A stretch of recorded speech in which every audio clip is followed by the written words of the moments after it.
Од денеска сакам да најавам дека по одлука на Општинскиот штаб за заштита и спасување, вработени од општинската администрација и јавните предпријатија ќе учествуваат и ќе волонтираат во делот на дистрибуцијата на оксигенските боци во одредени периоди на денот кога е тоа потребно во болницата, се со цел да се даде дополнителна сила и можност дополнително да се ангажираат на други места здравствените работници.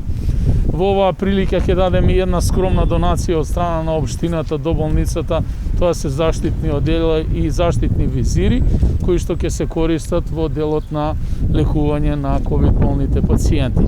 Честитката по повод 7 април ја упатувам до сите здравствени работници. Најпрвин до оние кои што веќе втора година се ангажирани во ковид центрите, кои што не се штедат себе си. За жал ќе речам дека двајца колеги изгубија битката со COVID-19, не се веќе дел од нас, од нашиот колектив, некои изгубија и членови на своји семејства, а добар дел од нас и бевме пациенти, го прележавме ковидот и пак се вративме на своите работни обврски. Ниту еден момент не се ставивме себе пред пациентите, напротив, даваме свој максимум, ќе продолжиме така да работиме.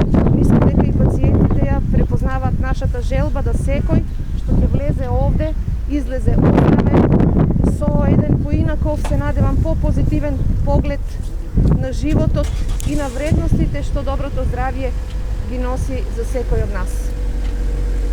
Ќе упатаме еден апел за сите граѓани на Куманово да во оваа битка ни помогнат со тоа што ги се придржуваат кон мерките, бидејќи само со заеднички сили можеме да го победиме овој непријател кој што за жал однесе многу животи, остави трајни последици по здравјето на добар дел од пациентите и еве уште трае без да знаеме кога ќе заврши.